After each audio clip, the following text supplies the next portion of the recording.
Dia bilang dia mau gila. Kepentingan masyarakat di mana DPR dan minta aparat kepolisian keluar dari barisan. Terima kasih.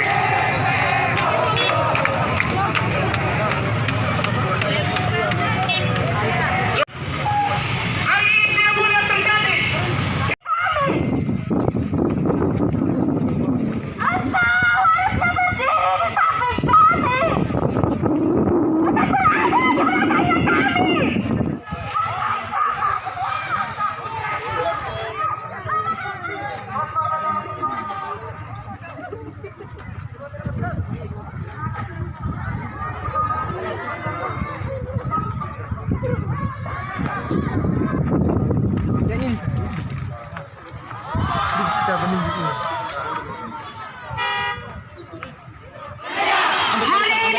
Kata merdeka seolah lenyap jembatan oleh pihak oleh para kaum berhail. Tetapi kepada gubernur untuk mempunyai kewenangan yang seluas-luasnya dalam mengatur upah minimum.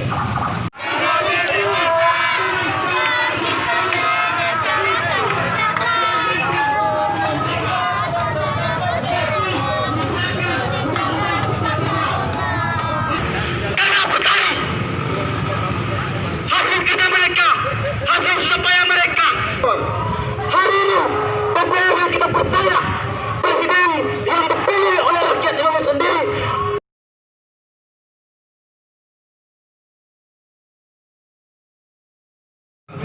Saya bertanya, siapa yang memperjuangkan mereka kalau bukan kita, kawan-kawan?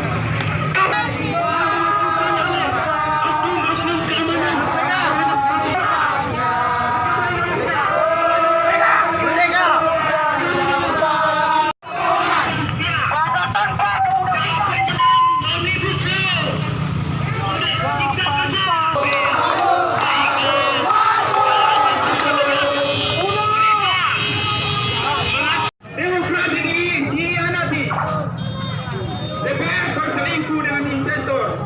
Apa?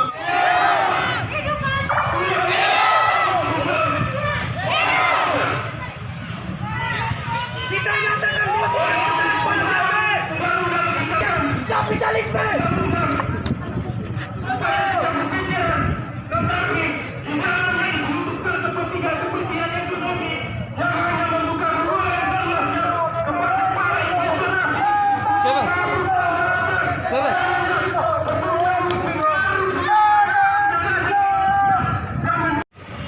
Untuk memprotes kebijakan dari pemerintah pusat dan DPR mensahkan Undang-Undang Omnibus Law.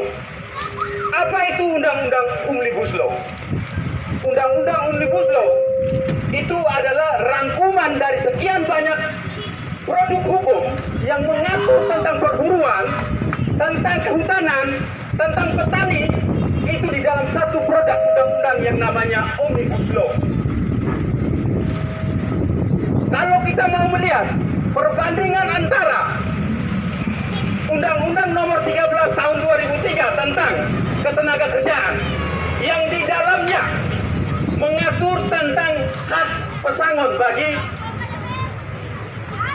buruh yang ketika di PHK atau resign atau mengundurkan diri, itu diatur. Namun di dalam Undang-Undang Omnibus Law tidak mengatur tentang itu. Betul. Itu dihilangkan. Lalu apa hubungannya dengan mahasiswa? Undang-undang tersebut meliberalkan sektor pendidikan, menyerahkan kepada investasi asing, investor asing. Jadi para pemodal-pemodal dari luar itu bisa menginvestasikan modalnya di sektor pendidikan untuk mengeruk keuntungan yang sebesar-besarnya. Itu satu. Yang kedua, undang-undang ini juga memukul sektor pertanian kita. Kenapa? Karena undang-undang dilahirkan supaya mengundang investor asing dari luar sebanyak-banyaknya untuk melakukan investasikan modalnya di Indonesia. Betul. Investasikan modal di Indonesia yang tentunya membutuhkan tanah. Bukan investasi di atas udara, tapi investasi di atas tanah. tanah itu akan berhadapan dengan yang namanya petani. Karena petani membutuhkan tanah untuk bisa menggarap dan memproduksi barang-barang makanan yang kita masyarakat kota bisa mengkonsumsinya. Maka ketika ada perampasan tanah petani di desa dengan dalil bahwa melaksanakan undang-undang Omnibus Law demi pembangunan dan investasi, maka petani akan terus dirampas tanah-tanahnya.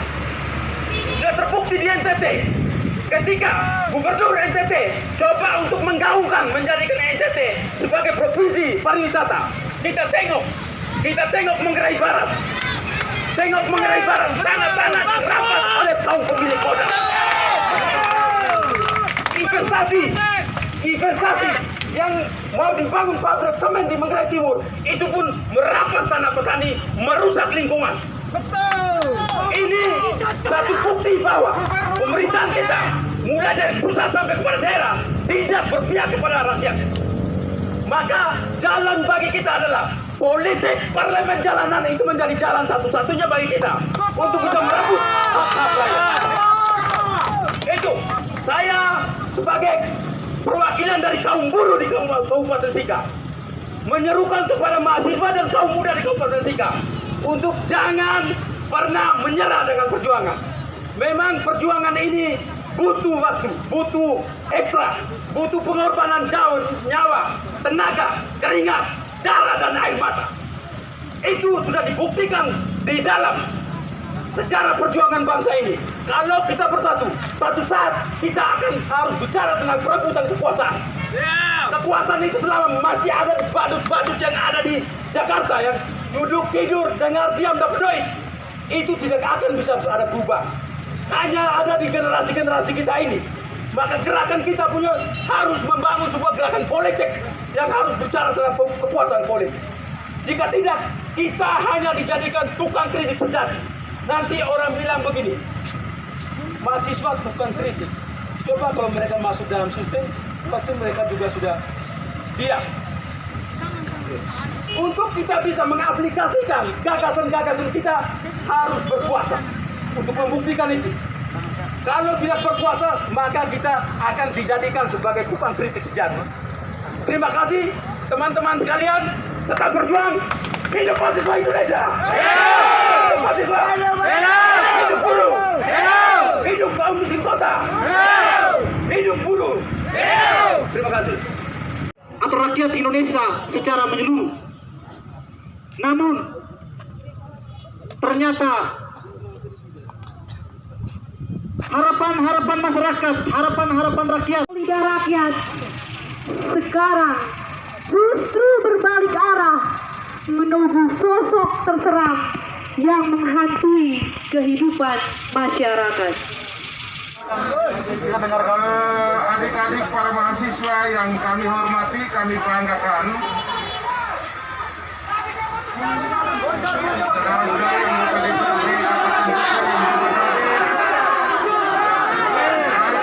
teman-teman Rosa Aksa.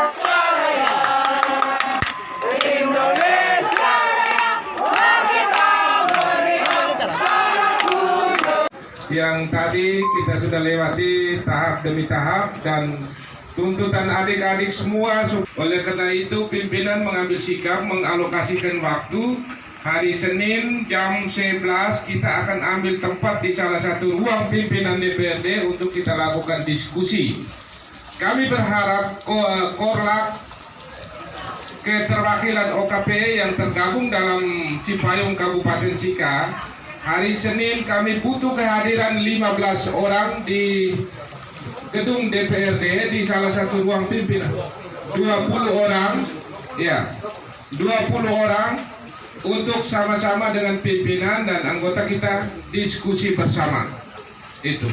Oleh karena itu pada sore hari ini atas nama pimpinan dan segenap anggota DPRD Kabupaten Sika, saya menyampaikan terima kasih yang sebanyak-banyak dan permohonan maaf untuk kita semua.